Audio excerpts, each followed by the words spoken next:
Ako si Jessa Baligot. Ako naman si Kat Silojo. We are the owners of Beloved Farm. Mga kabiyahing Agribis, welcome to our farm.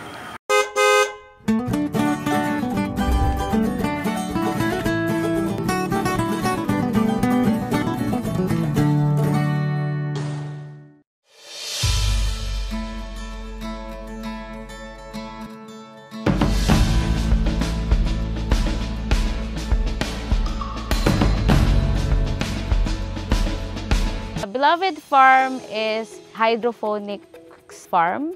Pinapatubo namin ang aming mga crops, which is primary lettuce, through hydroponics, Kratky system. So, we started on last February 2021. And we started 50 heads only, and then 100, and then right now we are commercially producing up to 2,500 heads per month. So, nag-start po yung agribusiness namin is because inspiration ko from my papa, si Papa Celso. Land farming po talaga siya. So, during that time, during pandemic, free kami on morning. So, we're trying to help him sa pagdidilig, sa pagtatanim, like radishes, ganyan, pechay. So, we realized now, what if we do something different? Which is na, while doing research, nakita namin yung hydroponics, and we thought na okay yung hydroponics, and that's the time that we started the 50 heads that time. Actually po, wala kaming background sa farming. Only that nakita namin yung ginagawa ni Papa Celso sa farm. He is already a senior citizen. And we all know that our farmers in the Philippines are already aging. So on average, we believe around 50s onwards na yung age nila. And because na-inspire kami nga dun sa ginagawa ni Papa about farming, and we wanted to innovate it as young people na may capacity to do that right now. Kaya ito yung pinagkakaabalahan namin. Ito yung other source of income namin apart from the job that we have. Diba? So, it's very important right now na may other streams of income tayo, especially pandemic, and a lot of prices are increasing. So, itong source of income namin from this business help us masustain yung other needs namin. And another thing is we are able to help our community. We provide them the lettuce or the vegetable that they need sa mga restaurants nila, sa households, and even sa other businesses nila. And yung mga gustong mag-start din ito, we are helping them to start one.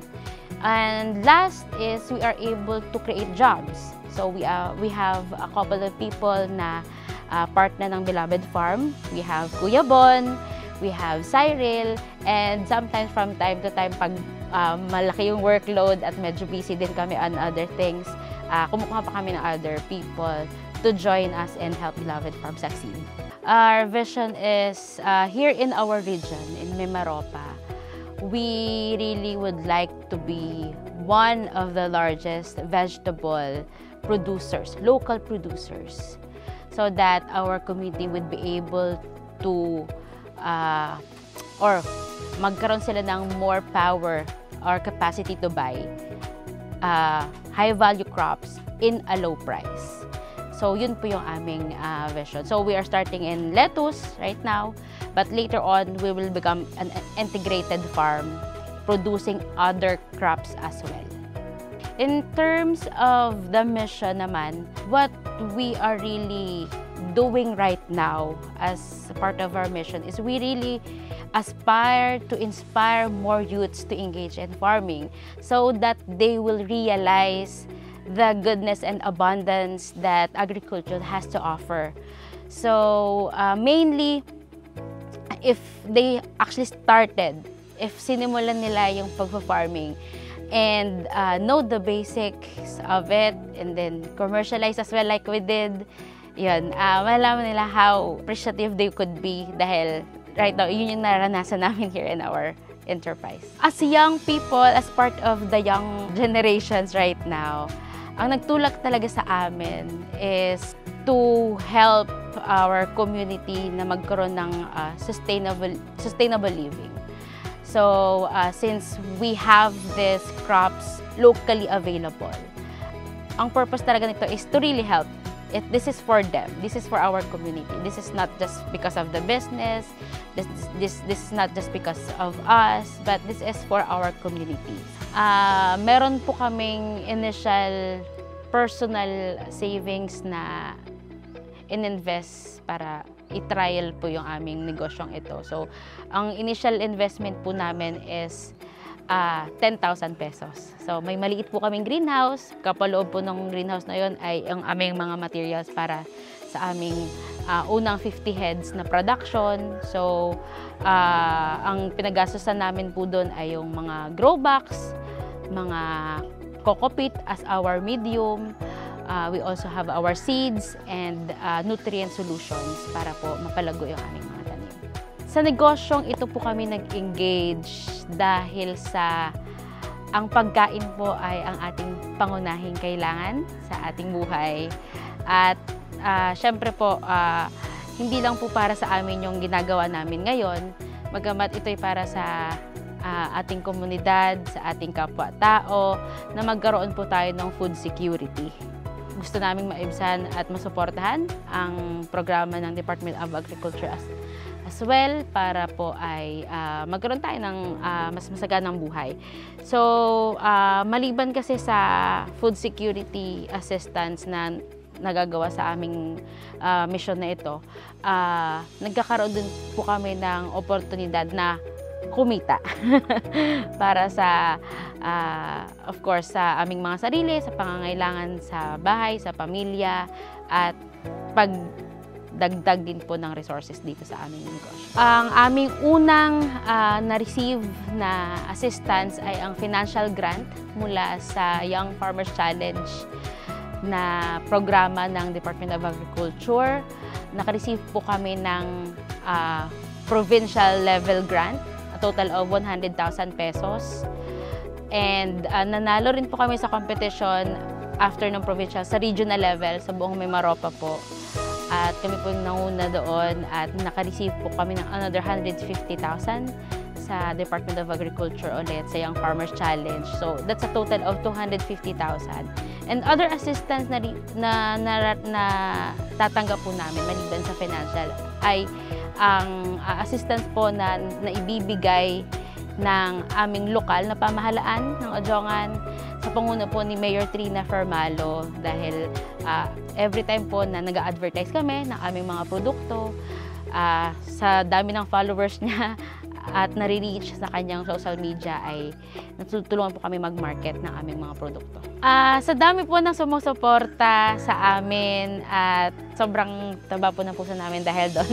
Madami po kaming sales, lagi pong nasa-sold out ang ating mga pananim na lettuce. Lumalago po siya dahil bago pa po kami mag-harvest, ang nangyari po ay na-order na yung aming mga tanim. Kumaga, yung iba nagbabayad po agad, hindi pa nakukuha para po ma-reserve nila yung kanilang slot na availability ng product. And other than that po, meron po kaming pinoproduce. For example po, hindi naubos yung lettuce namin or hindi ganun kalaki yung produce. Let's say, mga maliliit yung dahon, ginagawa po namin salad. So yung salad, meron po kaming veggie roll, veggie crab salad. We also have our Caesar salad. And kung ano man po yung request na salad na aming mga customers, we deliver as well at ina-accommodate po namin yun. So, sobrang overwhelming po dahil nung nagsimula pa lang kami ng last year, may mga kumukontak na po sa amin sa karatig bayan tulad ng Romblon. Nasa Ojongan po tayo ngayon, di ba? So, meron din po sa ibang munisipyo ng Look, ng Sibuyan, ng Carabao Island, at may mga nagre-reach out na rin po dati sa Boracay, pero hindi po talaga kaya ng produce namin. But hopefully in the future, ayun. So, dahil po ay nasa era tayo ng technological advancement, syempre nagpo-post po kami ng mga pagkain namin. So, isa na yun yung pag-post namin last 2021 nung aming first trial ng pagtanim ng lettuce. So, nakita ito ng aming community at na-amaze sila dahil syempre, walang lettuce production dati dito sa Ojongan. Usually galing Baguio, galing Mindoro, or sa iba pang lalawigan na hindi talaga dito sa aming bayan. So, na-establish namin siya sa pangunguna dun sa pag-advertise namin, syempre sa social media, pati na rin sa pagko-communicate sa mga restaurants na existing dito sa aming bayan.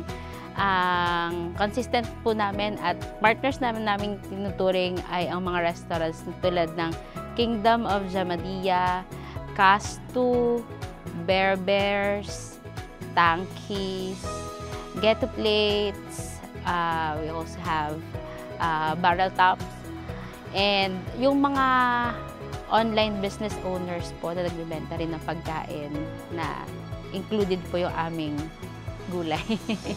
So, yun po. Continuous po yung aming partnership. We, of course, build our good relationship with them. Isa na alang-alang namin lagi po yung dedication at commitment namin dito sa negosyo. Kung wala po kaming malalim na dedikasyon at commitment sa negosyong ito, baka po tamarin kami agad at hindi naman ito mapagpatuloy. So, yun po yung una-una. At ang pangalawa po ay, syempre, ayun po, bumabalik kami talaga lagi sa aming vision at mission na nabanggit ko po kanina. So, gusto po talaga namin matulungan yung community namin na magkaroon ng local produce at eventually po ay integrated siya. Magkaroon din po ng other varieties or kinds of vegetables para po magkaroon ng fresh produce ang ating community. Another thing na isinang-alang namin dito is yung aming kaalaman. Patuloy po kaming natututo habang sinasagawa namin ang negosyong ito. So, in terms of financial literacy, nag-a-attend po kami ng mga programs and seminars para mas matuto kami at mas ma-manage namin yung financials namin. Nakikipag-usap din po kami sa mga professionals na may mga skills and advancements and expertise sa mga larangang ito para po kami ay ma-impart din ng kanilang knowledge at ma-practice po namin sa negosyong ito. Lagi pong inuulit namin itong mga kabataan na nag-i-engage dito sa agriculture na sobrang konti na lang po dito sa Pilipinas ang mga ating mga farmers. At tayo po yung susunod na henerasyon na magtataguyod ng industriya ng agrikultura. Maraming salamat mga kabiyaheng Agribees. Sana nag-enjoy kayo. Sa ulitin!